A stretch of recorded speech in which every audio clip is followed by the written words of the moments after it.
बच्चों, कैसे हैं आप लोग। आई होप कि आप लोग बहुत अच्छे होंगे और आप लोगों की तैयारी जेईई मेंस सेकंड सेशन जो होने वाला है अप्रैल में, उसकी तैयारी अच्छे से कर रहे हैं, है ना। आज हम आप लोगों के लिए 2026 का जो भी रे ऑप्टिक्स का क्वेश्चन आया है जेईई मेंस का, है ना, सारे के सारे क्वेश्चन का आज हम सॉल्यूशन करने वाले हैं। ठीक है, सॉल्यूशन के साथ साथ इसमें हम लोग कंसेप्ट भी सीखेंगे, है ना। कहीं अगर किसी पॉइंट पे हमको लगा या आपको लगा या कमेंट में आया कि यहाँ पे समस्या है सर, नहीं समझ में आया है, तो उसका भी हम लोग समाधान करेंगे। और ध्यान रहे बच्चों, जो ये हम अभी सॉल्यूशन करने जा रहे हैं, इसका सॉल्यूशन आपको इंटरनेट पे अवेलेबल है। बहुत सारे वेबसाइट्स हैं जहाँ इंटरनेट पे अवेलेबल है, वीडियो सॉल्यूशंस अवेलेबल है। कुछ कुछ क्वेश्चन ऐसे हैं जिसका सॉल्यूशन बहुत बेहतरीन है, कुछ कुछ ऐसे हैं कि जिसका सॉल्यूशन गलत भी है, जो भी है। ठीक है, आज हम लोग एक नए सिरे से सबका सॉल्यूशन करने वाले, सीखने के पॉइंट ऑफ व्यू से। ये नहीं कि हम सिर्फ सॉल्यूशन कर दिए, है ना, सीखेंगे हम लोग साथ साथ, ताकि अप्रैल वाले सेशन में आपको रे ऑप्टिक्स से अगर क्वेश्चन आए, आप लोगों से छूटे नहीं, बस ये दिमाग में रखना है। ठीक है, तो आइए शुरू करते हैं आज की सेशन को। पहला क्वेश्चन ये है हमारा, as shown in the diagram, when the incident ray is parallel to, when the incident ray is parallel to base of the prism, the emergent ray grazes along the second surface। मतलब देखिए, ये base के parallel है, यहाँ पे refraction हुआ और उसके बाद फिर रिफ्रैक्शन के बाद यहाँ बाहर नहीं निकल के सरफेस पे इसी के अलॉन्ग जो क्या हो गया, पैरेलल हो गया। पूछ क्या रहा है, if refractive index of the material of prism is square root 2, refractive index कितना है, square root 2, the angle theta of the prism, संभवतः ये अल्फा नहीं थीटा होना चाहिए, चलिए वो हम देख लेंगे, ये एंगल थीटा होना चाहिए। ठीक, तो इसमें पूछ रहा है कि भाई वो थीटा क्या होगा, ये आप हमको बताइए। ठीक है, थीटा निकालना है। सिंपल क्वेश्चन है कि ये हार्ड क्वेश्चन, ये तो आगे अभी सोल्व करेंगे तो पता चल जाएगा। तो सबसे पहले ये थीटा, ये 45 डिग्री एंगल ऑफ प्रिज्म यहाँ ये होगा, ये वाला हो जाएगा, जो भी ये एंगल है, मतलब पाई माइनस 45 माइनस थीटा हो जाएगा। ठीक है, देखो ये रे जाना चाहिए था इधर, ये इधर क्या किया, इसका रिफ्रैक्शन हुआ। अब अगर एंगल ऑफ इंसिडेंस के लिए हम लोग देखें तो यहाँ पे क्या करेंगे, एक नॉर्मल डाल, ये हमारा क्या हो जाएगा बच्चा, एंगल ऑफ इंसिडेंस। ये क्या हो जाएगा, एंगल ऑफ इंसिडेंस। ये क्या हो जाएगा हमारा, angle of refraction for this surface. ठीक है भाई, फिर यहां पर अगर angle of incidence for refraction at this surface, मतलब ये और ये, तो यहाँ पे ये वाला एंगल क्या, R2 पकड़ लो आप। ये क्या, ये तो हमको दिया हुआ है, चूंकि ग्रेज किया तो यानी कि ये इससे पैरेलल हुआ, यानी कि 90 डिग्री हो गया एंगल ऑफ रिफ्रैक्शन, है ना। अब हमको R1 तो अभी पता नहीं कर सकते, लेकिन R2 के बारे में बता सकते हैं। कैसे, यहाँ पे हम सिलेंस लॉ लगा देंगे, किस सरफेस के लिए, ये सेकंड वाले सरफेस। ठीक है, हमको निकालना क्या है भाई, ये थीटा। ये थीटा हम निकाल पाए अगर ये एंगल पता, ये इसको पीछे अगर नॉर्मल को हटाएं, ये एंगल पता है, थीटा निकाल पाए, अगर ये एंगल निकाल दें या फिर कोई और उपाय लगाए, ये एंगल निकाल दें, R1 निकाल दें, इन दोनों में से कोई एक अगर हम निकाल दें तो हम थीटा को निकाल सकते हैं। यहां से चलते हैं इस पॉइंट पर, रिफ्रैक्शन के लिए क्या लिखेंगे बच्चे, क्या लिखेंगे हम लोग, स्नेल्स लॉ। स्नेल्स लॉ क्या कहता है, μ1 sin θ1 is equal to μ2 sin theta. यहाँ पर म्यू वन बोले तो यहां से बाहर जा रहा है, मतलब इससे आया बाहर जा रहा है, म्यू वन इसका लेंगे, म्यू2 एयर का हो जाएगा। म्यू1 कितना है, मतलब इस प्रिज्म के मटेरियल का रिफ्रैक्टिव इंडेक्स क्या है भाई, तो ये बच्चा √2 है। कितना है, √2 है, तो म्यू1 क्या लिख देंगे बेटा, इंटू साइन थीटा वन के जगह पर क्या लिख देंगे बेटा, R2 लिख देंगे। क्या लिख देंगे, R2 लिख देंगे, तो √2 इंटू साइन R2। म्यू2 कितना है भाई, ये कहाँ निकला बाहर, ये इधर क्या है मीडियम, एयर। एयर का रिफ्रैक्टिव इंडेक्स क्या होता है बच्चा, 1। चलिए ठीक है, 1 इंटू साइन थीटा टू क्या है, क्योंकि ये ग्रेज कर गया इसी सरफेस के लॉन्ग हो गया, तो ये एंगल कितना हो 90 डिग्री। तो ये हमारा साइन 90 डिग्री हो गया। चलिए ठीक है भाई, यानी कि साइन R2 बराबर साइन 90 और डिवाइडेड बाई √2। यहां से ये क्या हो जाएगा भाई 1/√2 हो जाएगा। चलिए R2 कितना निकल गया, ये हम निकाल दिए। R2 हो जाएगा बच्चा कितना 45। R2 हम निकाल दिए, कितना हो गया R2 बच्चा 45 डिग्री। अच्छा ठीक है भाई, R2 निकल रहा तब नहीं रहा। ये एंगल अगर 45 है, ये इसके क्या है बच्चा पैरेलल है, तो ये वाला एंगल भी क्या हो जाएगा 45, यानी कि ये पूरा 90 डिग्री, यानी कि आई भी तो क्या हो जाएगा, ये भी 45 डिग्री हो जाएगा। अब यहाँ ये एंगल हम निकाल देते हैं, वो कैसे निकलेगा बच्चा, यहाँ पे लगा दो अब आप स्नेल्स लॉ।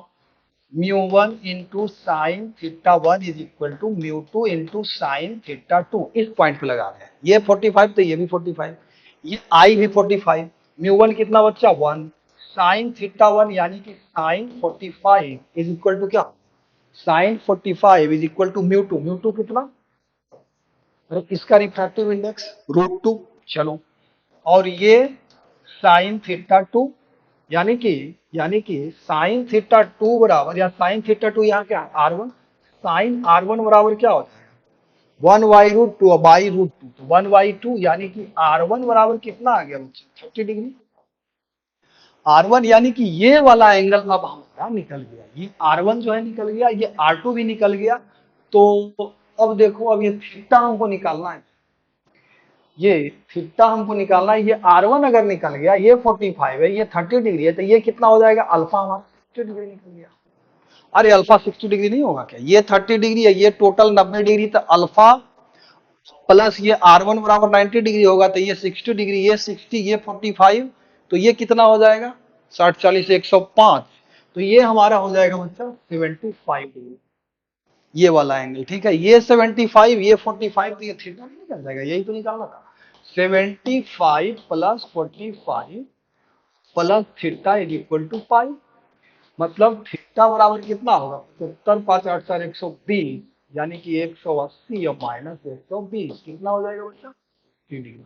तो इसका आंसर कितना हो जाएगा बच्चा, ये 60 डिग्री हो जाएगा। ठीक, एक बार और हम आपको अच्छे से समझा, एक बार इसको और समझ लीजिए। देखिए, सबसे पहले देखो ना, सबसे पहले रिफ्रैक्शन कहां पे होगा, इस पॉइंट 1 पे होगा, फिर कहां होगा इस पॉइंट 2 पे होगा। सबसे पहले हम पॉइंट 2 के लिए स्नेल्स लॉ लगाए, μ1 into sine theta 1 is equal to μ2 into sine theta 2। μ1 कितना √2, मतलब यहां से यहां जा रहा है, मतलब इस मीडियम से, इस प्रिज्म के मीडियम से एयर में जा रहा है, तो μ1 कितना √2 इंटू साइन R2। देखो यहां नॉर्मल डाल, यहां क्या कर दो बच्चा, यहां हम क्या कर देंगे नॉर्मल डाल देंगे, है ना, यहां क्या कर दिए, यहां भी नॉर्मल डाल दिए भाई, यहां भी नॉर्मल डाल दिए, ये नॉर्मल, ये यहां एक नॉर्मल डाले हम, है ना, और इसको मिटा दो, यहां पे एक नॉर्मल डाल, क्लियर। देखो ध्यान से, ये हमारा क्या हो गया एंगल ऑफ इंसिडेंस, ये हमारा R1, ये हमारा क्या हो गया R2 मान लो, इसको इसको क्या मान लो आप I डैश मान लो। ठीक, देखो इस पॉइंट पे हम लगा रहे हैं, तो इसको जब सोल्व किए तो R2 हमारा कितना आया 45 डिग्री, R2 हमारा यहां से कितना आया, R2 यहां से आया 45 डिग्री, यानी कि ये R2 अगर 45 है, ये टोटल एंगल कितना है 90, तो ये वाला एंगल कितना हो गया बच्चा 45 डिग्री। देखो ध्यान से देखो, ये 45 कहता है, ये इसके पैरेलल है, तो ये भी 45 हो जाएगा। ये 45 अगर हो गया, यानी कि आई भी कितना हो जाएगा 45, वो कैसे से, तो ये इसके ऊपर परपेंडिकुलर है, ये अगर 45 है, तो ये वाला एंगल क्या होना पड़ेगा 45, तभी तो ये परपेंडिकुलर होगा। ठीक है, तो ये आई हमारा निकल गया, आई निकल गया, तो इस पॉइंट के लिए पॉइंट 1 के लिए हम स्नेल्स लॉ लगाए, μ1 into sine theta 1 μ2 into sine theta 2। Mu one यहाँ एयर था, तो 1 इंटू साइन 45, और इधर मीडियम क्या था, मीडियम का रिफ्रैक्टिव इंडेक्स क्या था, मतलब इस प्रिज्म का √2 into sine theta. Theta two यहाँ क्या है, R1। यहां से हमारा R1 क्या आ गया भाई, 30 डिग्री। अब ये R1 अगर 30 डिग्री आ गया, ये टोटल 90 डिग्री है, तो ये कितना हो जाएगा, 60 डिग्री हो जाएगा। और ये 60 प्लस 45 105, तो ये कितना होना पड़ेगा, 75। क्यों, क्योंकि तीनों एंगल का सम क्या होना चाहिए, 180 डिग्री होना चाहिए ना। तो ये हमारा 75, ये 45, तो फिर ये कितना हो जाएगा, ठीक। नेक्स्ट,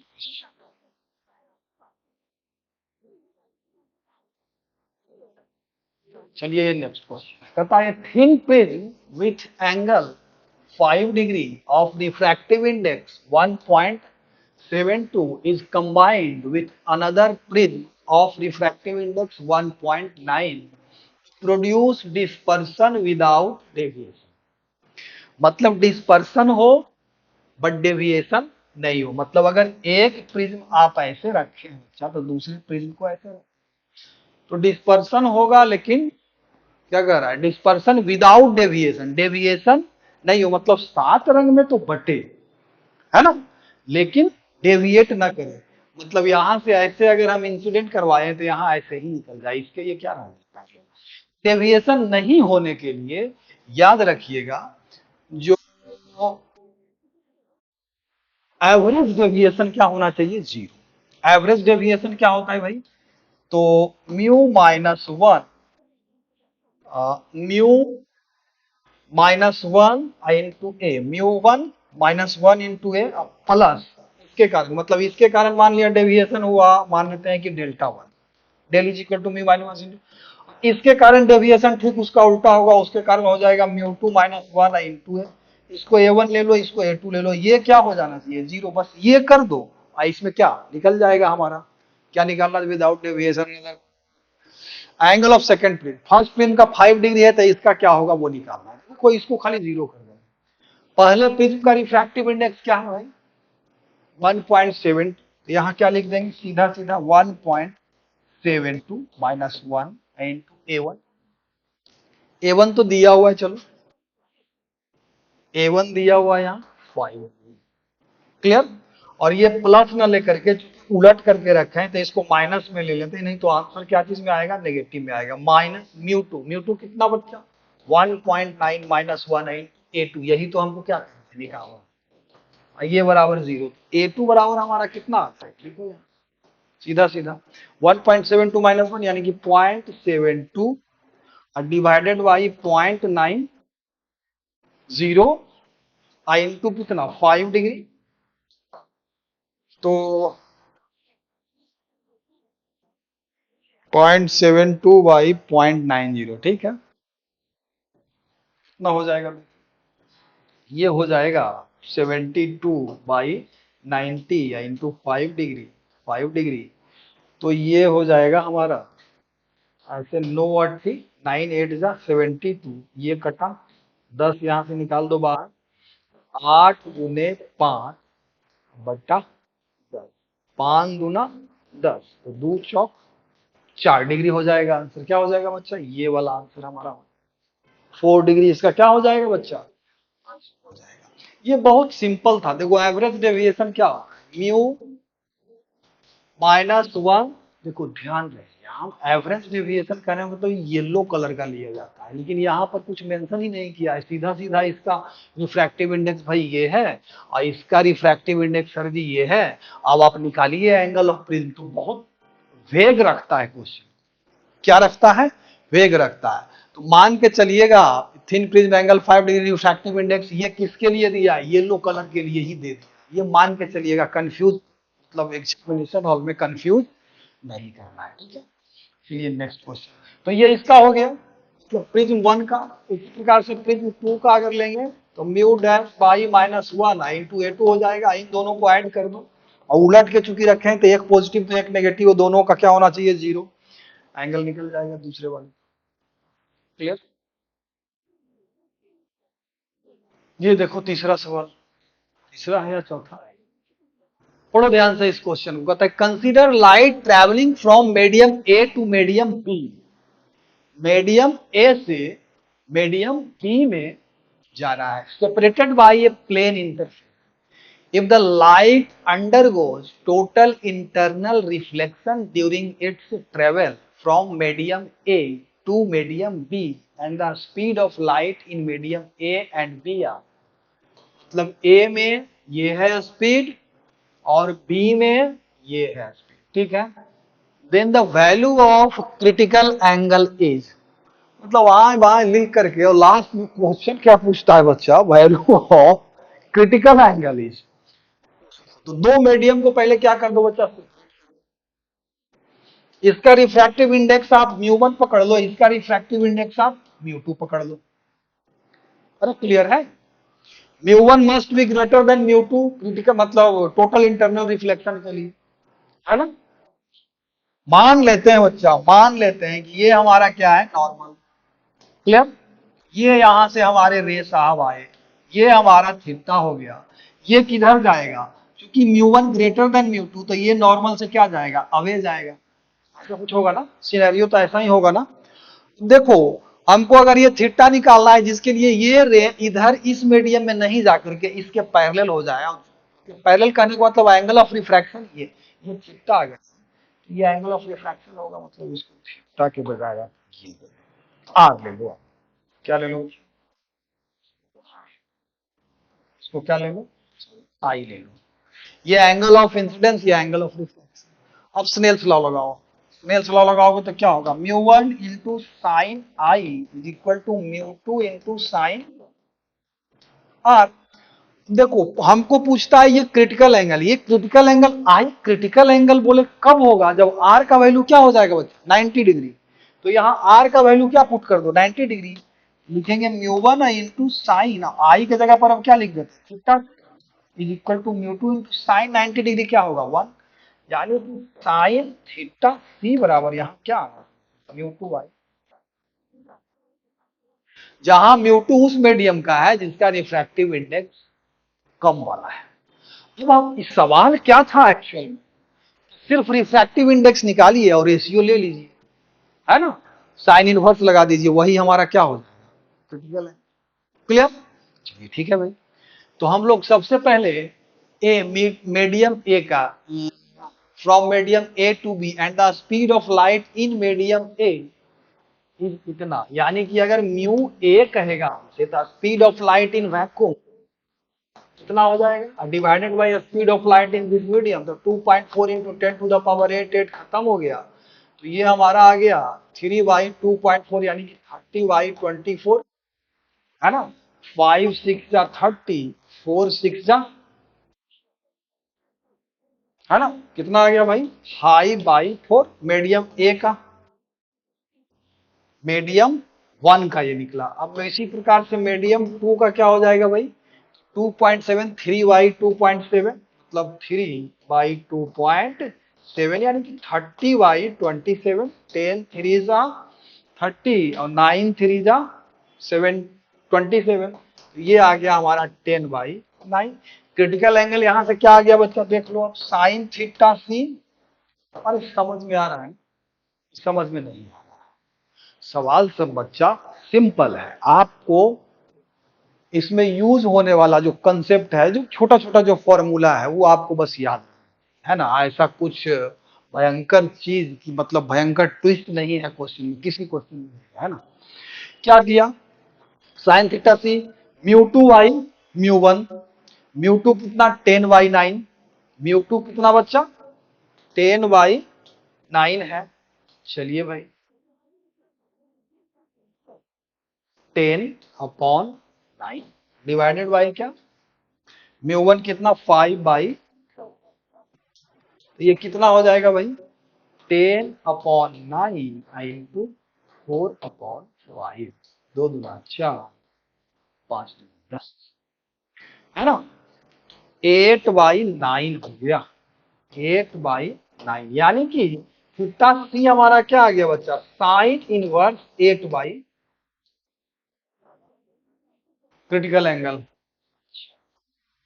अब ये तो ऑप्शन में है नहीं भाई, साइन इनवर्स 9/8 आई तो ऐसे ही कट गया, ये तो ऐसे ही कट गया कि 9/8 तो कभी हो नहीं सकता। अरे क्यों नहीं हो सकता, इसका वैल्यू कभी 1 से बड़ा हो नहीं सकता, इसके अंदर का -1 से 1 के बीच में होगा इसका डोमेन, तो ये तो कट गया है। लेकिन साइन इनवर्स 8/9 कोई ऑप्शन है नहीं, तो tan में भी दिया है, cot में भी दिया है, चेक कर लेते हैं। अगर थीटा हमारा आ गया साइन थीटा सी बराबर हमारा आ गया 8/9, तो tan थीटा सी बराबर क्या आ जाएगा जरा देखो तो।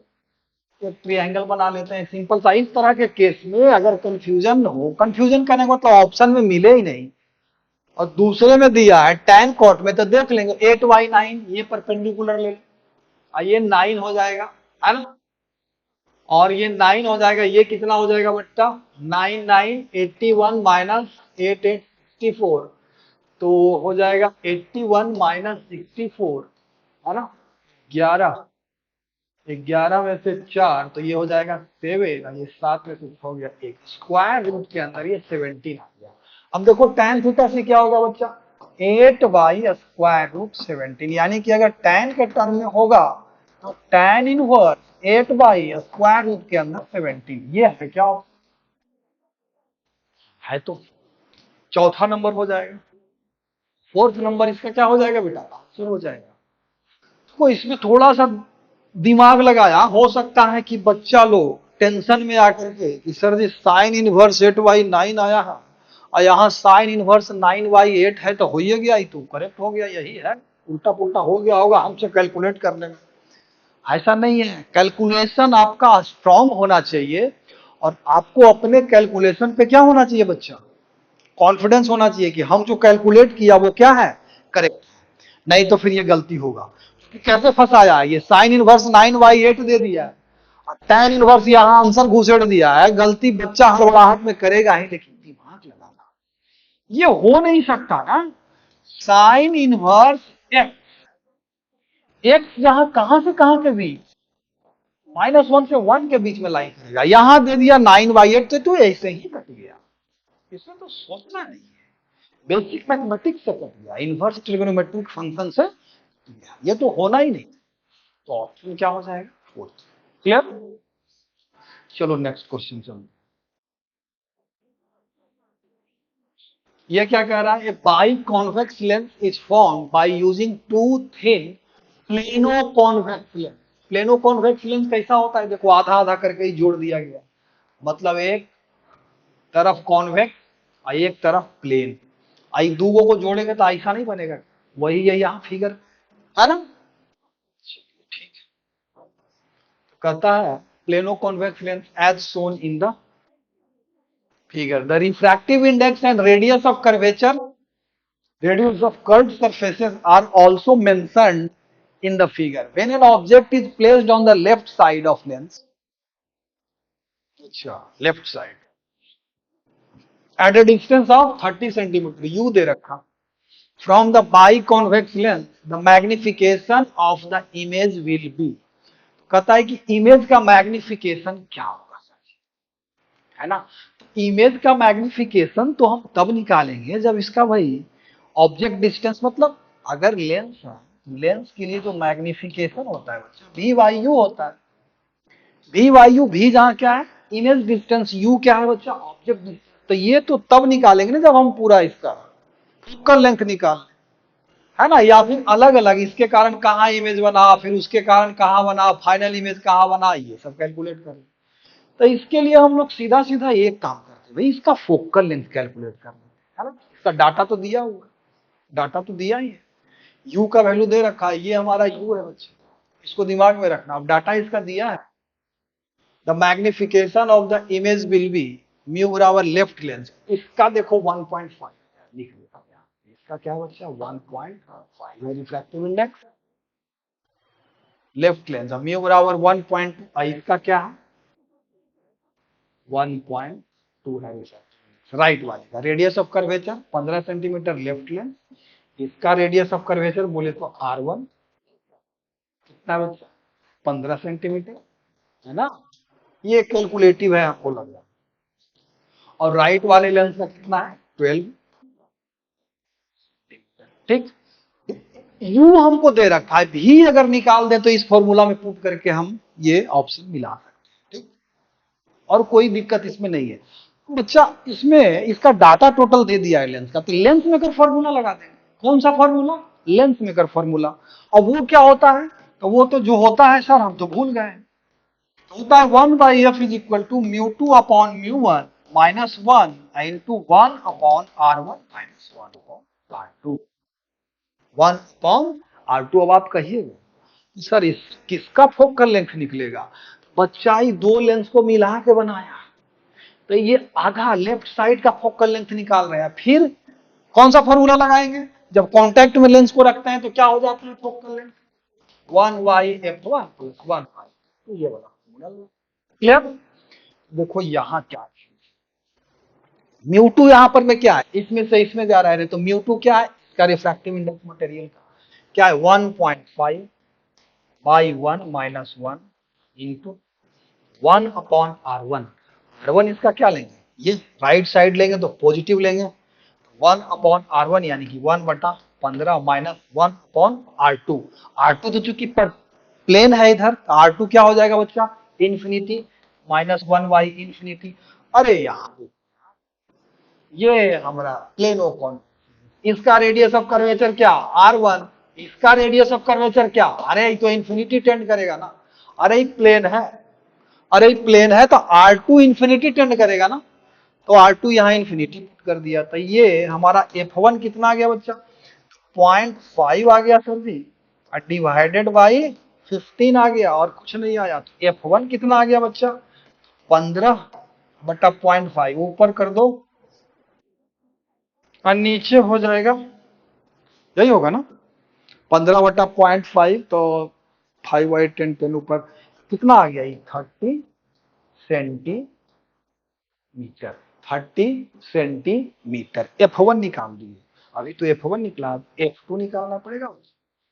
इसी प्रकार से देखो 1/f2 इज इक्वल टू क्या हो जाएगा? 1/f2 इज इक्वल टू क्या हो जाएगा? 1/f2 इज इक्वल टू क्या हो जाएगा? 1/f2 इज इक्वल टू क्या हो जाएगा? 1/f2 बराबर, देखो ये वाला आप लेंस ले रहे हैं, ये राइट साइड का ये ले रहे हैं, है ना, ये वाला ले रहे हैं, तो इसमें 1/f2 इज इक्वल टू μ2, मतलब सेकेंड मीडियम हमारा क्या है? μ2/μ1 minus 1 into 1/r1 minus 1/r2। यहां पर देखो ध्यान से, यहाँ r1 ही इंफिनिटी है और r2 ये हो जाएगा रेडियस ऑफ कर्वेचर। ये बात समझ में आ रही है? ये बात समझ में आ रही है? R2 यहां पर कितना हो जाएगा? 12 सेंटीमीटर, बट नेगेटिव साइन के साथ, नेगेटिव साइन के साथ आएगा। R1 क्या हो जाएगा? इंफिनिटी, है ना। अब μ2 क्या हो जाएगा इसका? 1. ये सब कर देते हैं फटाफट, ये सब कर देते हैं हम लोग फटाफट। 1/f2 इज इक्वल टू μ2, μ2 कितना है इसका? 1.2, 1.2 divided by 1 minus 1 into 1/r1। r1 कितना है इसका भाई? Infinity, 1 upon infinity minus 1/r2। r2 कितना है भाई? 12। लेकिन ध्यान है बच्चा, 12 सेंटीमीटर तो है, लेकिन विथ नेगेटिव साइन लेंगे, क्योंकि ये इधर वाला आ जाएगा, ये इधर आ जाएगा। R2 क्या ले लेंगे? विथ नेगेटिव साइन, ये माइनस, ये कितना आ जाएगा बच्चा? 0.2/12। अरे 0.2 बाई, अरे 1.2 माइनस 1.2 बाई ये माइनस माइनस प्लस, ये तो जीरो ही हो जाएगा। यानी कि F2 बराबर आ गया 12/0.2, तो ये ऊपर कर दिए 120/2, यानी कि इसका क्या है? सेंटीमीटर। अच्छा, तो अब हमारा इक्विवेलेंट फोकल लेंथ क्या आ जाएगा? 1/f1 plus 1/f2, 1/30 plus 1/60। ये कितना आ जाएगा बच्चा? 2/60 प्लस 1/60, यानी कि 3/60, यानी कि फोकल लेंथ जो आ गया हमारा 12। मतलब इतना करने के बाद हम लोग सिर्फ इस लेंस का फोकल लेंथ निकाल पाए। क्या निकाल पाए? Focal length. कौन सा फॉर्मूला यूज किए बच्चा? Lens maker formula. अब हम लोग इसका यू का वैल्यू निकाल देंगे, तो 1/v माइनस 1/u। यू कितना है भाई? यू कितना है? दे रखा है 30 centimetre. 30 centimetre left is equal to 1/f। f कितना लाए? 1। क्लियर? यानी कि 1/v is equal to 1/20, 1/20 minus 1/30। ये कितने के बराबर आएगा भाई? -1/30। ये बड़ा ये छोटा तो पॉजिटिव ही आएगा, यानी कि 30 माइनस 20/30 इंटू 20। 30 माइनस 20 कितना हो गया? 20, 10, 30, 10/30 और गुने 20, यानी कि ये 0 हाई 0 खत्म। 30 दूना 60, यानी कि भी कितना आ गया हमारा? 60। भी कितना आ गया बच्चा? 60 का एम नहीं निकल गया ना? 60/40 v/u यानी कि 2 तो था ही लगता है ऑप्शन। ये हमारा चौथा नंबर हो जाएगा। देख लेते हैं थोड़ा सा देख लेते हैं बच्चा, आंसर यही दिया है, यही है आंसर, तो यही है। चलो नेक्स्ट चलते हैं हम लोग। इसको देखो, इसमें कोई डाउट तो नहीं रहा ना किसी को? इसमें कोई डाउट तो नहीं रहा ना? एक बार और समझा देते हैं हम, है ना? ये दो प्लेनो कॉन्वेक्स लेंस को मिला करके एक लेंस बनाया, है ना? प्लेनो कॉन्वेक्स लेंस मतलब ये आधा, एक तरफ प्लेन हो एक तरफ कर्व हो, तो इसको क्या बोलेंगे बच्चा? Plano convex. अगर इधर ऐसा होता मतलब कॉन्केव, तो प्लेनो कॉन्केव लेंस बन जाता। अरे समझ में आ रही बात? इधर कॉन्वेक्स इधर प्लेन, तो दोनों को मिला के एक लेंस बनाया गया। प्रॉब्लम ये हो गया बच्चा कि इधर का रेडियस ऑफ कर्वेचर अलग, इधर का मीडियम अलग, इधर का रेडियस ऑफ कर्वेचर अलग, इधर का मीडियम अलग। तो सबसे पहले हम लोगों को निकालना क्या था भाई? सर जी निकालना तो बड़ा सिंपल सा चीज था, ये निकालना था मैग्निफिकेशन उसका v/u लगाते। u हमको पता था, v हमको पता नहीं था। v निकालने के लिए हमको इतना सारा कैलकुलेशन करना पड़ा। तो सबसे पहले हम लोग क्या किए कि मान लेते हैं कि यहां पर में हम क्या कर दिए? ऑब्जेक्ट को प्लेस कर दिए। कहां पर? यहां, है ना? कितना सेंटीमीटर? मान लेते हैं कि कहीं इधर जाकर के यहां पर मैं क्या बना दिया? इमेज बना दिया। भी अगर कैलकुलेट कर लें v/u करके निकाल देंगे, लेकिन इसका फोकल लेंथ नहीं पता है। इसका फोकल लेंथ नहीं पता है, तो हम सबसे पहले लेंस नंबर 1 अगर लेफ्ट वाले को कहें तो 1 का फोकल लेंथ निकालें। कितना आया था बच्चा? 30 सेंटीमीटर। कौन सा फॉर्मूला यूज किए? सर जी ये वाला फॉर्मूला, लेंस मेकर फॉर्मूला जिसको बोलते हैं, ये वाला। ठीक, फिर इसी प्रकार से सेकेंड वाले प्लेनो कॉन्वेक्स लेंस का हम लोग क्या निकाले बच्चा? फोकल लेंथ निकाले। ठीक है, फिर कौन सा इक्वेशन यूज किए? तो भाई जब दो लेंसेज को कांटेक्ट में रखें तो इक्विवेलेंट फोकल लेंथ इस फॉर्मूला से निकालते 1/f is equal to 1/f1 plus 1/f2। अगर डिस्टेंस होता तो वो फॉर्मूला लगाते 1/f1 plus 1/f2 minus x/f, है ना? तो ये लगा करके अब क्या निकाले बच्चा? इसका फोकल लेंथ निकाल दिए इक्विवेलेंट लेंथ का। वो कितना आ गया? ये आया, ये आया 20 सेंटीमीटर। अब 20 सेंटीमीटर जब हम निकाल दिए तो बस लेंस फॉर्मूला लगा दिए। लेंस मेकर नहीं, लेंस वाला फॉर्मूला जो 10th में भी पढ़े थे, 1/v minus 1/u is equal to 1/f। ये फॉर्मूला लगाए, v का वैल्यू निकाले, v/u किए, आंसर क्लियर। सिर्फ कैलकुलेशन था, फॉर्मूला याद।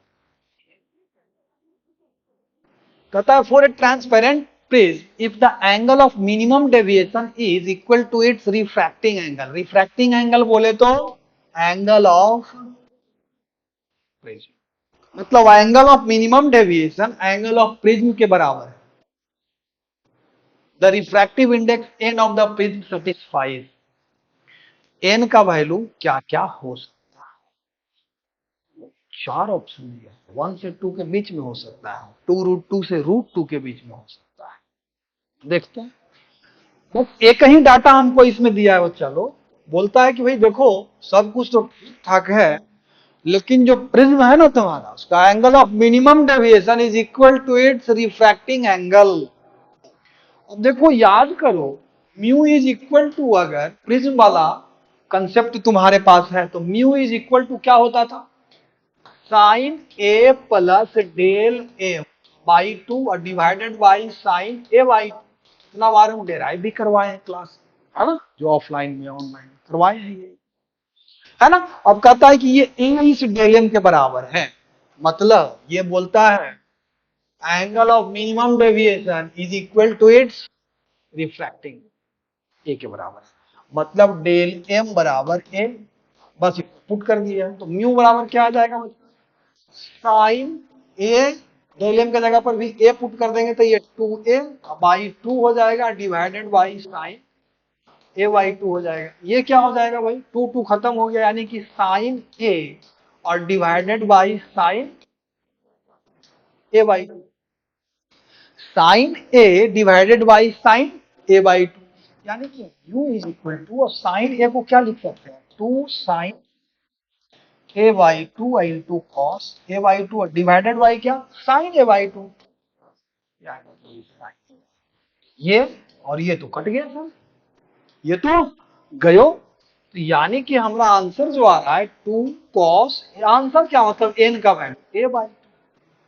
अब इसी के ऊपर डिपेंड करेगा हमारे इस म्यू का वैल्यू। अब ध्यान से देखो, कॉस ए बाई 2 का मैक्सिमम वैल्यू क्या हो सकता है बच्चा, 1, यानी कि म्यू का मैक्सिमम वैल्यू क्या हो सकता है 2, लेकिन ध्यान रहे इस मैक्सिमम वैल्यू ए को क्या होना पड़ेगा बच्चा, 0, क्योंकि हो नहीं सकता, अगर ए को 0 कर दो तो प्रिज्म ऐसा तो कुछ रहेगा, ए को कर दिए हम 0, यानी कि इसको हम 0 कर दिया, यानी कि प्रिज्म को क्या बना दिया, खत्म कर दिया ना, प्रिज्म को खत्म कर दिया, वो नहीं हो सकता। यानी कि इतना हम कह सकते हैं कि mu should be less than 2। अब यहां से देख लो कौन कौन सा ऑप्शन बचा, कौन कौन सा, ये तो कट गया बच्चा, ये भी कट गया बच्चा, 2√2 से छोटा 2 के बराबर हो सकता है क्या, नहीं हो सकता, ये दोनों क्या हो गया, कट गया, बच गया भाई साहब ये, और बच गए भाई साहब ये, इन दोनों में से कोई भी हो सकता है ना, तो ये ठीक है। अब कैसे डिसाइड करें कि ये 2 से छोटा तो कर लिए, या तो ये होगा या ये होगा, अब ये होगा कि ये होगा, ये कैसे डिसाइड करें, ध्यान रहे बच्चा लोग, मतलब एक फिजिकल प्रिज्म के लिए इस एंगल ए का value should be less than 90 degree, 90 से बड़ा नहीं होना चाहिए, 90 से छोटा होना चाहिए, 0 से बड़ा होना चाहिए, क्लियर, 90 से क्या होना चाहिए, छोटा होना चाहिए। अब इसमें पुट करो 90 से छोटा, मतलब इसका वैल्यू क्या होना चाहिए, 2 इंटू कॉस 90/2, 90/2 यानी कि 2 कॉस 45 डिग्री, 45 यानी कि 2/√2 यानी कि √2, अरे √2, और 90 से बोल रहे हैं कि छोटा होना चाहिए, ध्यान से देखो इसका ग्राफ, ये 90 से बोल रहे हैं छोटा, 90 से छोटा, 90 से छोटा करेंगे तो इसका वैल्यू क्या होगा, √2 से बड़ा होगा ना, अरे 90 से जब इसको छोटा करेंगे, छोटा करते जाएंगे तो ये √2 से क्या होता जाएगा, ये जब छोटा एंगल करते हैं तो वैल्यू क्या होता है, बढ़ता है, 0 पे जाके मैक्सिमम हो जाता है, तो यानी कि √2 से इसको क्या होना पड़ेगा, बड़ा, ऑप्शन कौन सा, ये हो जाएगा, ये क्या हो जाएगा, अच्छा क्लियर है। चलिए नेक्स्ट क्वेश्चन की तरफ बढ़ते हैं, नेक्स्ट क्वेश्चन की, देखो ये 10th वाला बच्चा भी बना सकता है, ये वाला क्वेश्चन देखो बड़ा आसान लग रहा है, कहता है distance between an object and 3 times magnified real image, 3 times magnified real image is 40 centimetre, है ना, और ध्यान रहे इसमें बहुत सारा बच्चा लोग गलती भी किया, यहां तक कि लास्ट में जब इसका सॉल्यूशन भी आया तो उसमें भी गलती हुई सॉल्यूशन, ध्यान से देखना इस सवाल को सब लोग, बड़ा ध्यान से पकड़ो इस सवाल को, सवाल पता नहीं लिख तो दिया, सवाल को लिखने वाले सर लोग लिख तो दिए, लेकिन इसमें बड़ा गहराई छुप गया, अगर यही सेंटेंस क्वेश्चन, तो देखो ध्यान से क्वेश्चन क्या कहता है, distance between an object and 3 times magnified real image, 3 times magnified, यानी कि m का वैल्यू सबसे पहले ये क्या दे दिया है, 3 दे दिया है, रियल इमेज दे दिया है, तो mirror mirror definitely real image दिया है, मतलब इधर तो बन नहीं रहा है, इमेज और ऑब्जेक्ट दोनों लेफ्ट साइड में। इतना हम लोग क्लियर कर लिए भाई, इमेज और ऑब्जेक्ट किधर है बच्चा, लेफ्ट साइड में।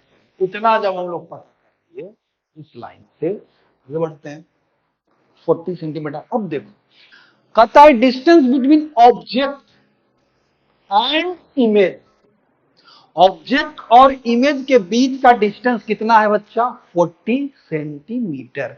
मतलब एक डाटा तो ये दिया है, एम का वैल्यू इतना है, और दूसरा डाटा दिया है क्या, mod of u minus mod of he is equal to 40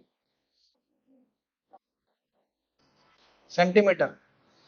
अब आप लोग सोच रहे होंगे सर मॉड यू 40 से मॉड यू बड़ा होना चाहिए, ये नेगेटिव भी आ सकता है, लेकिन इन दोनों के बीच के डिस्टेंस का डिफरेंस कितना होना चाहिए, 40 सेंटीमीटर। क्या होना चाहिए बच्चा, 40। यही दो डाटा दिया है, इसी के आधार पर आपको क्या करना है, इसको सोल्व करना है। चूंकि मिरर है तो इसका मैग्निफिकेशन क्या हो जाता है बच्चा, -v/u। -v/u कितना दे रखा, 3, यानी कि v बराबर कितना बच्चा, -3। v का वैल्यू इसमें क्या कर दो, पुट कर दो। v का वैल्यू इसमें, इसको डाटा नंबर 1, इसको डाटा नंबर 2, v का वैल्यू इसमें पुट कर दो तो क्या हो जाएगा, mod of u minus v के जगह पर -3u पुट कर दो, -3u का मॉड बराबर क्या, 40। तो ये -3 मॉड u हो जाएगा, तो ये -3 मॉड u हो जाएगा बराबर सेंटीमीटर। क्या हो जाएगा, 40 से एक में से 3 गया, यानी कि -2 mod u is equal to 40 centimetre. यानी कि मॉड ऑफ u बराबर -20 सेंटीमीटर। मॉड को हटाएंगे तो u बराबर क्या आ जाएगा, +-20 सेंटीमीटर। +-20 सेंटीमीटर। चलिए ये बात तो ठीक है। अब हमको पूछ क्या रहा है, focal length of the mirror used is, focal length निकालना है। तो 1/v माइनस 1/u क्या होता है बच्चा, 1/u। 1/v is equal to -1/, अच्छा मिरर है ना तो plus, 1/v plus 1/u is equal to 1/f। चलो ठीक है। अब अगर u +-20 है तो हमारा v कितना हो जाएगा, v बराबर हो जाएगा -3u, यानी कि v बराबर हो जाएगा प्लस माइनस, ध्यान रहे, ध्यान रहे। अब ध्यान से देखो, v बराबर हमारा +-60। अब देखो ध्यान से, अगर हम u का वैल्यू पॉजिटिव लेंगे, अगर हम u का वैल्यू क्या ले लें, पॉजिटिव ले लें, तो यहां v का वैल्यू फिर नेगेटिव लेना पड़ेगा। ये क्यों कर रहे हैं सर जी, क्योंकि इमेज रियल बनना है तो इन्वर्टेड बनेगा। कैसा बनेगा, इन्वर्टेड बनेगा, लेफ्ट साइड बनेगा। Clear, clear. तो यानी कि अगर इसको पॉजिटिव लेंगे तो इसको क्या लेना पड़ेगा, नेगेटिव लेना पड़ेगा। हम लोग क्या किए, अब इसमें पुट करेंगे, उसको पॉजिटिव ले लो तो इसको नेगेटिव ले लो। तब उस केस में फोकल लेंथ हमारा क्या आ रहा है, देखो जरा, इतने दूर में हम बना देते हैं। 1/v हम ले रहे हैं क्या बच्चा, पॉजिटिव, तो उसको क्या लेना पड़ेगा बच्चा, negative, plus 1/1 -20, this is equal to 1/। अब आप लोग सवाल उठा रहे हो कि हाँ सर उसको नेगेटिव लिए, ऑब्जेक्ट और इमेज दोनों लेफ्ट साइड में है, तो पॉजिटिव नेगेटिव आप कैसे ले रहे हैं, बिल्कुल सही पकड़े आप लोग। तो इसको भी क्या लेना पड़ेगा, नेगेटिव, दोनों को क्या लेना पड़ेगा, नेगेटिव, है ना। तो 1/v plus 1/u is equal to 1/f। अब इसमें लगाइए वो 1/60 प्लस 1/20 यानी कि 3/60, 3 और 1 4 बटा क्या हो जाएगा 60, अब बराबर 1/f, यानी कि f बराबर हमारा क्या है, 15 सेंटीमीटर। और विथ नेगेटिव साइन आएगा, विथ नेगेटिव, क्योंकि ये भी नेगेटिव था, ये भी नेगेटिव था, कौन सा आंसर होगा, नंबर 2 हो जाएगा। क्लियर है, क्लियर है। दोनों ही नेगेटिव लेंगे, ये भी नेगेटिव लेंगे और ये भी कितना आया, ये भी नेगेटिव लेंगे। क्यों लेंगे सर जी, क्योंकि दोनों रियल लिखा है, क्या लिखा है आपने, रियल इमेज, दोनों मिरर के लेफ्ट साइड बनेगा, है ना, लेफ्ट साइड बनेगा। तो लेफ्ट साइड जब बनेगा तो दोनों का साइन क्या होना चाहिए, नेगेटिव होना चाहिए। अगर u -20 तो ये भी -60, है ना। और मैग्निफिकेशन भी नेगेटिव हो जाएगा। देखो ध्यान से, अगर दोनों नेगेटिव लेंगे तो मतलब g कितना आया बच्चा, g कितना आया है -60 डिवाइडेड बाई ये कितना आया है -20। इसमें फॉर्मूला में ही हम लोग क्या लिखते हैं, माइनस भी वायु भी यू दोनों नेगेटिव, तो ये तो पॉजिटिव माइनस, यानी कि ये जो हमारा मैग्निफिकेशन जो क्या है नेगेटिव, नेगेटिव करने का मतलब इमेज कैसा बनेगा, इनवर्टेड इमेज। क्लियर है। तो ये हमारा आंसर क्या आ गया बच्चे, -20। आई होप ये आपकी समझ में आया होगा। मोस्ट ऑफ द बहुत सारा स्टूडेंट लोग इसमें क्या किए, ठीक है। चलिए नेक्स्ट क्वेश्चन की तरफ बढ़ते हैं। नेक्स्ट क्वेश्चन क्या है, ये तो बड़ा ही सिंपल क्वेश्चन है। आई होप कि इसको आप लोग आराम से कर लेंगे। कुछ नहीं है, इसमें कहता है 5% P1 P2 P3 P4 and P5 recorded object distance u and image distance भी using same convex lens having power +5 diopter। अरे तो इससे फट से निकाल देंगे 1/f इज इक्वल टू,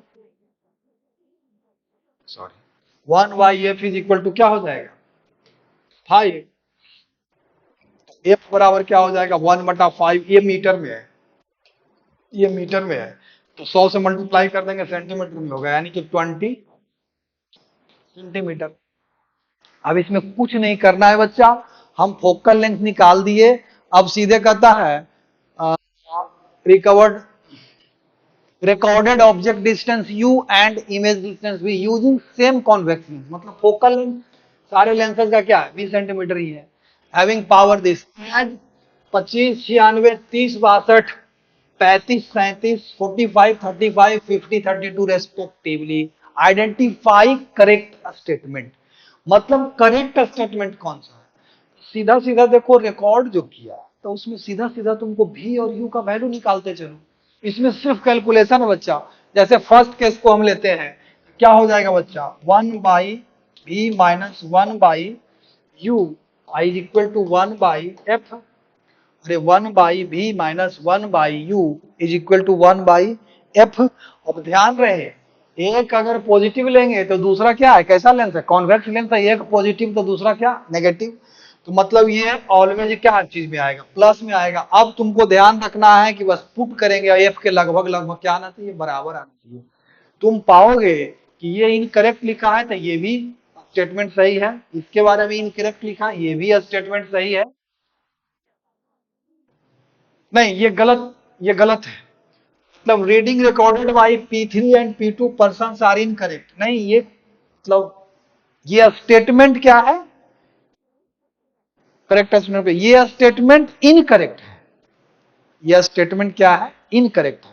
दूसरा कहता है reading recorded by P4 and P5, ये डाटा कैलकुलेट करना, P3 का डाटा कैलकुलेट करने जैसे P1 का आप कैलकुलेट करके दिखाते हैं। 1/b क्या है, ये 96 होगा ना, प्लस 1/u, आइए 1/f कितना है भाई, लगभग 20 सेंटीमीटर। तो इसको कैलकुलेट करोगे, f का वैल्यू ये क्या आएगा 25 गुने 96 बटा 96 प्लस 25। ये लगभग लगभग कितने के बराबर आ जाता है, ये 20 सेंटीमीटर के बराबर आ जाता है। यानी कि ये जो P1 जो रिकॉर्ड किया है स्टेप, वो क्या है, क्या है, करेक्ट है, लिख दिया incorrect. P3 and P2 are incorrect, P4 and P5 person are incorrect. और उसके बाद लास्ट तीसरा में कहता है record reading recorded by all person are correct. नहीं नहीं, बहुत सारा पर्सन है जिसका इनकरेक्ट आया है, बहुत सारा नहीं, एक है। और कहता है लास्ट में readings recorded by P3 person are incorrect. P3 का रीडिंग ये जो है, P3 कौन सा है, 1 2 3 35 और 37 वाला, ये जो है, ये तुम जब कैलकुलेट करोगे तो ये लगभग लगभग 20 सेंटीमीटर के बराबर नहीं आता है। तो P3 का जो रिकॉर्ड किया है डाटा, उसके बारे में कह रहा है P3 readings recorded by P3 person are incorrect. ये इनकरेक्ट है, P3 जो डाटा रिकॉर्ड किया वो क्या है, इनकरेक्ट है, जबकि इसका डाटा क्या आता है, करेक्ट आता है कैलकुलेट करने। ठीक है, इसमें सिर्फ कैलकुलेशन, ये 20 सेंटीमीटर इनकरेक्ट लिख दिया तो गड़बड़ कर दिया। तो हट गया, इसमें भी इनकरेक्ट लिख दिया, ये भी गड़बड़। इसमें कहता है reading recorded by all person are correct, ये भी गड़बड़। इसमें कहता है reading recorded by P3 person are incorrect, तो यस P3 जो डाटा रिकॉर्ड किया है वो क्या है, इनकरेक्ट है, तो ये स्टेटमेंट क्या है, सही। इसमें कैलकुलेशन है पूरा 1 2 पता, और अगर कैलकुलेशन आपका फास्ट है तो फटाफट कर लेंगे। ये 20 आया, फिर इसको चेक करना, ये P1 हो गया, और ये क्या है P2 है, और ये P3 है, फिर P4 को इसी प्रकार से कैलकुलेट करना, P5 को कैलकुलेट करना, सबका डाटा क्या करना, देखना कि कौन सा करेक्ट है, ये हमारा P3 है, ये P2 है, और ये सबका इसी प्रकार से कैलकुलेट करके चेक कर लेना, देखना कि क्या कौन सा ऑप्शन ये वाला आना चाहिए। Fourth, reading recorded by P3 person. Next क्या है भाई, नेक्स्ट क्या है ये वाला question, in parallax method for the determination of focal length of a concave mirror, object should always be placed between the focus F and the center of curvature C of the mirror only, between the pole, इसको parallel axis method, मतलब principal axis के very close रखते हैं, तो जो focal point है जहां पे कन्वर्ज होके सारा रे कटता है, एक्चुअल में वहां पे टोटल रे नहीं कटता है ना, उसी से रिलेटेड ये कंसेप्ट है पैरेलैक्स मेथड। तो उसमें कंडीशन होता है कि at any point behind the focus, जैसे ये हमारा मिरर है, between the focal length of a concave mirror, है ना, तो ये मान लेते हैं कि फोकस है, ये मान लेते हैं सेंटर है, तो फोकस के बाहर रखने पर in parallax method for determination of focal length of a concave mirror, ये प्योरली थ्योरेटिकल क्वेश्चन है। The object should always be placed at any point behind the focus F के बाहर, ठीक है, क्लियर, प्योरली थ्योरेटिकल क्वेश्चन। यहां आ जाइए, the wavelength of light while it is passing through water is 540 nanometre, water से जब पास कर रहा है तो कितना है भाई, 540 nanometre. The refractive index of water is 4/2, the wavelength of the same light when it is passing through a transparent medium having refractive index 3/2 is, ये तो बड़ा सिंपल हो गया। कहता है the wavelength of light while it is passing through water is इतना, मतलब water के थ्रू जब पास कर रहा है, passing through water, lambda W कितना दे रखा, 540 नैनोमीटर, और एक लैम्डा एम, मतलब कोई मीडियम है उसमें क्या है, उसका रिफ्रैक्टिव इंडेक्स दे रखा है, तो वो क्या होगा, वो क्या होगा अगर उस मीडियम का रिफ्रैक्टिव इंडेक्स दे रखा है, वाटर का भी दे रखा है, तो क्या करना पड़ेगा, देखो ध्यान से जरा,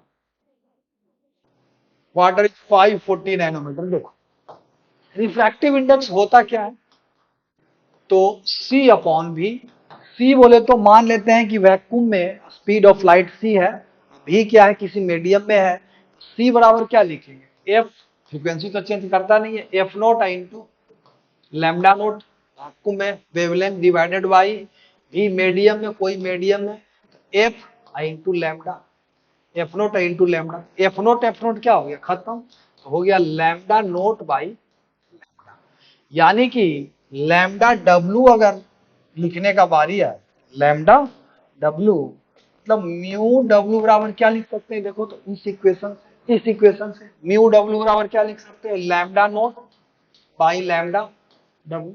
इसी प्रकार से म्यू उस मीडियम के लिए क्या लिख सकते हैं बच्चा, लैम्डा नोट बाई लैम्डा उस मीडियम, जो भी है मीडियम हमको नहीं पता। अब देखो इसमें इन दोनों का रेशियो ले लो, तो हो जाएगा mu W upon mu M, ये बराबर क्या होगा बच्चा, ये लैम्डा नोट कटेगा, और दिस बाई दिस किए तो लैम्डा एम चला जाएगा ऊपर, डिवाइडेड बाई लैम्डा डब्ल्यू, सारा डाटा पता है, लैम्डा निकाल दो। म्यू डब्ल्यू कितना है भाई, वाटर का 5/4/3, वाटर का 4/3, मीडियम का कितना है भाई 3/2, very good, equal to lambda M तो हमको निकालना ही है, और डिवाइडेड बाई वाटर में कितना है 540, अब इसमें से आपको क्या करना है बच्चा, लैम्डा एम निकाल देना है, तो ये कितना हो जाएगा बच्चा 4/3 into 2/3 is equal to lambda m upon 540। तो भाई 8/9 लैम्डा बराबर क्या हो गया 8/9 इंटू 540। तो ये हो जाएगा तो 480 नैनोमीटर हो गया। 8/9 इंटू 540 तो 9 6 जा 54 एक जीरो आएगा 6 8 जा 48 एक जीरो आएगा 480 नैनोमीटर में 480। ये वाला ऑप्शन क्या हो जाएगा? ठीक है, ठीक है। Next question, next question.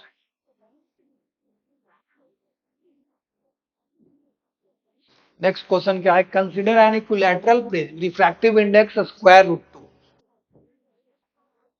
A ray of light is incident on its one surface at certain angle I. If the emergent ray is found to graze along the other surface, then the angle of refraction at the incident surface is close to। अच्छा, एक prism क्या है बच्चा? एक prism, prism है तो जरा हम डायग्राम ही बना लेते हैं। अच्छा, ये हमारा क्या है बचवा? प्रिज्म।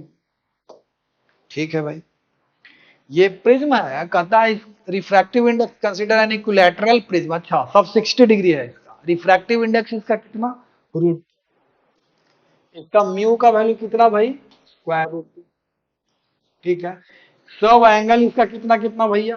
60 डिग्री है ना, 60 डिग्री सब एंगल ऑफ प्रिज्म 60 डिग्री। ठीक है। Ray of light is incident on its one surface at a certain angle I. ठीक है, एक रे ऑफ लाइट आया, इसके ऊपर क्या हो गया भाई? इंसिडेंट हो गया। क्या हो गया? इंसिडेंट हो गया। किधर इंसिडेंट हो गया भाई? ऐसे इंसिडेंट हो गया इसके ऊपर, है ना। ठीक है। A ray of light is incident on its one surface at a certain angle I. ठीक है। एंगल निकालने के लिए तो हम लोगों को सबसे पहले भाई ये वाला काम करना पड़ जाएगा, ये नॉर्मल डालना पड़ जाएगा। ठीक है भाई। If the emergent ray is found to graze along the other surface. ठीक है, ठीक है भाई, ठीक है। ये हमारा रे चलो इस तरह से चला गया है, रिफ्रैक्शन हुआ है ना, रिफ्रैक्शन हुआ है नॉर्मल के टुवर्ड्स चलो ठीक है।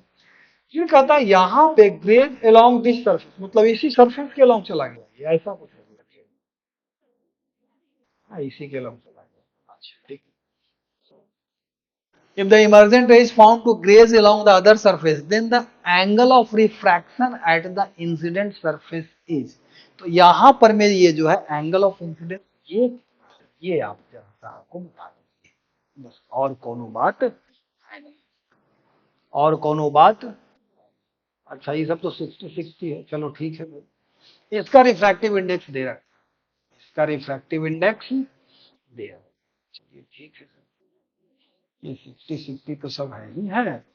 यहां से देखो जरा सा एक खेल हम कर देता हूं। ये ऐसा कुछ, ये इधर नॉर्मल डाल दिए, ये एंगल हमको बच्चा ये 90 डिग्री क्योंकि ग्रेज किया है। अब हो गया खेल खत्म। इस पे लगाओ स्नेल्स लॉ, किस पॉइंट पे? यहां पे लगाओ। क्या हो जाएगा भाई? μ1 into sine theta 1 is equal to μ2 into sine theta 2। μ1 कितना है इसका refractive index? Square root 2 into sine, ये आप पकड़ लो, इसको R1 पकड़ लो, इसको R2 पकड़ लो। साइन ऑफ R2 बराबर क्या हो जाएगा बच्चा? म्यू टू कितना 1 इंटू साइन थीटा 2 कितना? ये भी साइन 90 डिग्री, ये भी 1। यानी कि बच्चा साइन R2 बराबर 1 अपॉन रूट 2 आ, यानी कि R2 कितना आ गया? 45 डिग्री। ये बच्चा 45 डिग्री आ गया, तो ये कितना हो जाएगा, ये टोटल 90 है तो ये भी 45 हो गया। अरे हुआ कि नहीं, ये 45 आ गया, ये टोटल 90 है तो ये 45 हो गया, ये 60, ये 45, 105, तो ये कितना हो जाएगा बच्चा 75। ये अगर 75 हो गया बच्चा, ये अगर 75 हो गया, तो ये वाला जो एंगल है ये R1, ये कितना हो जाएगा 75 प्लस 5 प्लस 10, यानी कि R1 कितना हो गया 15 डिग्री। ये R1 कितना हो गया 15 डिग्री, ठीक है। R1 कितना हो गया, then the angle of refraction, यही तो पूछ रहा है, angle of refraction at the incident, तो R1 पूछ रहा है। 15 डिग्री हो गया इसका आंसर, ये हो गया 15 डिग्री। क्लियर है। अरे कुछ नहीं किया, यहाँ पे स्नेल्स लॉ लगा दिए, क्या किए, यहाँ पे स्नेल्स लॉ लगाए, तो हमारा R2 निकला कितना 45। अगर R2 45 है, ये एंगल टोटल कितना है 90 डिग्री, तो ये भी 45 हो जाएगा। ये जब 45, ये 60 तो दिया ही हुआ है, तो 105, तो ये 75, ये जब 75, ये टोटल 90 है, तो ये कितना हो जाएगा R1 कितना 15 डिग्री हो जाएगा। यही पूछ रहा, यही हमारा पूछ रहा था, इसमें क्लोज टू लिखने का कोई जरूरत नहीं। चलो नेक्स्ट क्वेश्चन की तरफ बढ़ जाते हैं।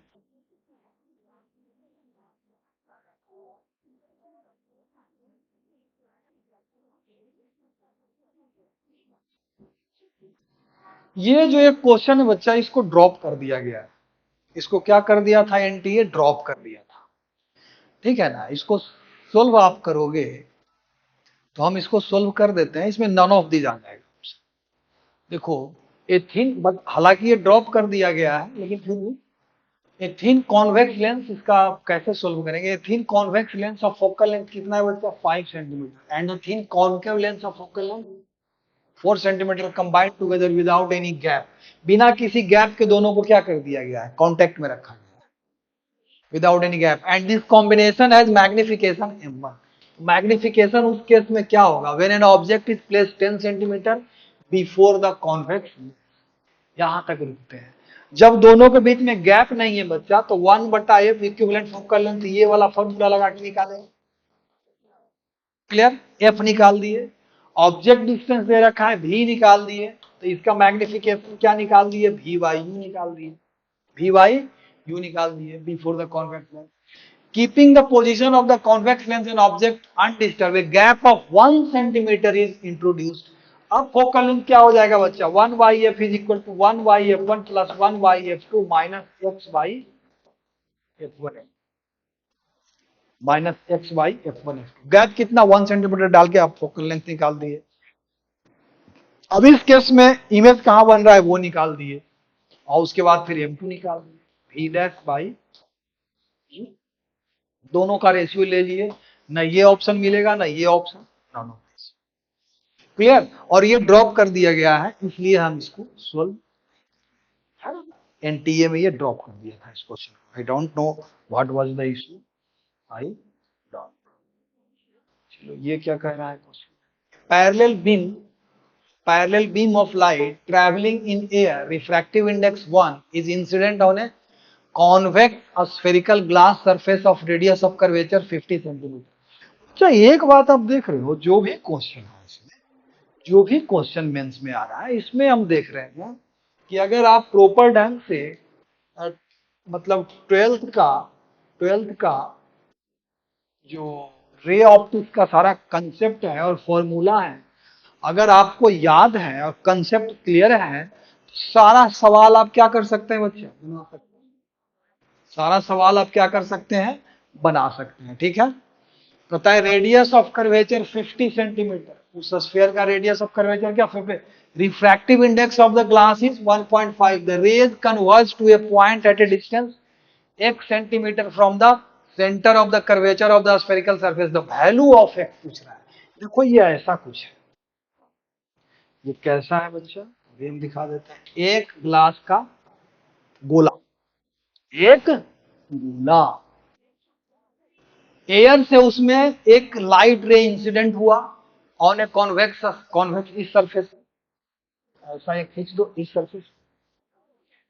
रेडियस ऑफ कर्वेचर इसका कितना है, आर इसका कितना है 50 सेंटीमीटर, मतलब ये यहां से यहां तक का डिस्टेंस क्या है बच्चा, 100 सेंटीमीटर। इसका रिफ्रैक्टिव इंडेक्स क्या है इस ग्लास के गोले का, 1.5 है। The rays converge to a point at a distance x centimetre from the centre. कहता है इधर कहीं यहां से 1 सेंटीमीटर पे ये कहीं कन्वर्ज किया, तो कहता है इधर x का वैल्यू निकाल। पैरेलल बीमार, पैरेलल मतलब कहां से आ रहा है बच्चों, इंफिनिटी से आ रहा है। कहां से आ रहा है, कहां से आ रहा है, इंफिनिटी से आ रहा है। यहां पे हम मिरर वाला इक्वेशन लगाएंगे। कौन सा इक्वेशन, ये वाला, μ2 upon v minus μ1 upon u is equal to μ2 minus μ1 by r, है ना। अब देखो क्या होगा, μ2 कितना है भाई 1.5 बटा बी माइनस μ1 कितना है 1 अपॉन u कितना पैरेलल रे है, इंफिनिटी से आ रहा होगा ना। तो ये तो हो गया इंफिनिटी बराबर μ2 यानी कि 1.5 minus 1 by r1। r1 positive ही लेंगे, r1 कितना है 50, r1 कितना है बच्चा 50, यानी कि 0.5 बाई 50, यानी कि 1.5 by v is equal to 0.5 by 50। तो ये पॉइंट चला गया हमारा, और ये 5 3 जा 15 हो गया। तो v का वैल्यू कितना आ गया बच्चा, 150 सेंटीमीटर। अब देखो यहां से इसमें कंफ्यूजन जनरेट हो गया। अगर किसी बच्चे का कंसेप्ट बिल्कुल क्लियर है तो यहां से एक कंफ्यूजन जनरेट होगा उसके दिमाग में कि सर ये टोटल ये जो डायमीटर होगा इसका वो 100 सेंटीमीटर। अब ये फाइनल इमेज के बारे में ये बता रहा है कि सर जी यहां से मतलब यहां से 150 सेंटीमीटर आगे, यानी कि तो एयर में जा रहा होगा। तो यहां इसका मतलब रे इससे बाहर निकला, जब बाहर निकला तो फिर से यहां पे आपको क्या लगाना पड़ेगा, यही मिरर इक्वेशन लगाना पड़ेगा। क्योंकि यहां से जैसे ये रेज आया, क्लियर, और ये क्या किया, कन्वर्ज किया। अगर ये अंदर ही कहीं आ जाता, कहने का मतलब ये रे कन्वर्ज किया, और कहने का मतलब मेरा ये है कि यही कहीं कन्वर्ज किया, और ये भी का वैल्यू अगर क्या आ जाता, 100 से अगर कम आ जाता तब तो ये केस करेक्ट हो जाता। लेकिन 100 से ज्यादा आने का मतलब है ये रे, ये रे कैसा गया, इधर से भी आया होगा,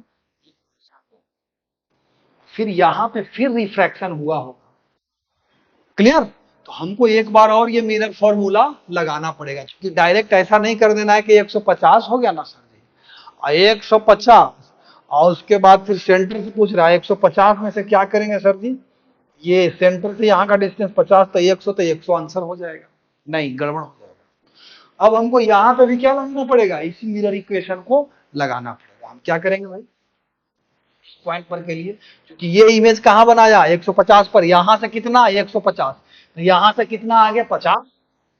अरे नहीं समझ में आया, यहां से अगर 150 पे बनाया है तो यहां से कितना 50 पे बनाया होगा। तो फिर से लगाएंगे वही μ2 upon μ2 upon v minus μ1 upon u is equal to μ2 minus μ1 by r।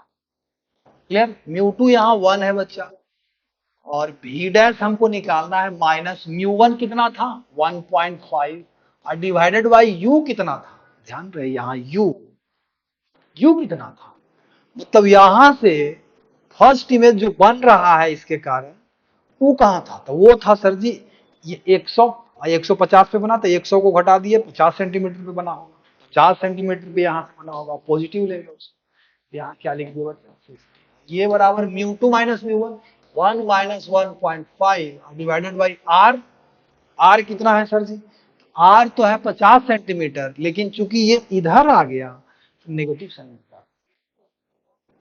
Clear, अरे क्लियर है, यानी कि 1 by v dash is equal to 1.5 by 50, ये माइनस 0.5 बाई 50, 0.5 बाई 50, यहां से 50 को इधर बाहर आप कर दो, बाहर कर दो, यानी कि 1 बाई 50 इंटू 1.5 में से 0.5 गया तो कितना बच गया 1 बच गया, यानी कि v डैश क्या हो गया बच्चा 50 सेंटीमीटर, क्लियर, v डैश कितना हो गया 50 सेंटीमीटर, यानी कि यहां से आगे 50 सेंटीमीटर पे ही इमेज बना। अब ये आप लोगों के ऊपर छोड़ रहे हैं कि यहां से आगे 50 सेंटीमीटर पर ही बना सर, तो दूसरी बार आप कैलकुलेट क्यों किए, क्यों कैलकुलेट किए, ये आप लोग सोचिएगा क्यों कैलकुलेट किए। यानी कि यहां से 50 सेंटीमीटर बना, सेंटर से कितना डिस्टेंस पर बना, यही तो पूछा, फ्रॉम द सेंटर 50 और प्लस ये रेडियस 50, 100 सेंटीमीटर का आंसर इसका कितना हो जाएगा बच्चा, 100 सेंटीमीटर। Clear, clear. चलो नेक्स्ट क्वेश्चन चलते हैं। नेक्स्ट, जब 3-4 क्वेश्चन बचा है, नेक्स्ट सेशन में बच्चा हम वेव ऑप्टिक्स का भी न्यूमेरिकल लेकर के आएंगे। इसके बाद रे ऑप्टिक्स हुआ है, अभी वेव ऑप्टिक्स का लेकर के आएंगे। तो उसमें हमें दो तीन मुश्किल से बचा होगा, इसको हम क्या करेंगे, ठीक है। तब तक के लिए आप लोग जम के तैयारी करते रहिए, हम हर चैप्टर का न्यूमेरिकल लाने वाले हैं, है ना। और अगर आपको कोई सॉल्यूशन नहीं समझ में आया, किसी तरह का कोई दिक्कत है, तो आप कमेंट में कमेंट कर सकते हैं कि सर यहाँ दिक्कत हो गया, यहाँ जो आप सोल्व किए वो समझ में नहीं आया, या फिर आप किसी भी तरह का आपका क्वेरी हो तो आप कमेंट में डाल सकते हैं, ठीक है। तो जम के तैयारी करते रहिए और बिल्कुल टेंशन नहीं लेना है।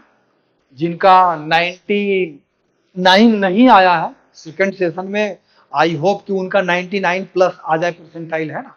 चलिए ठीक है, तो तैयारी जम के करते रहिए, फिजिक्स के साथ साथ मैथ का भी आएगा धीरे धीरे, ठीक है, टेंशन नहीं लेना। चलिए।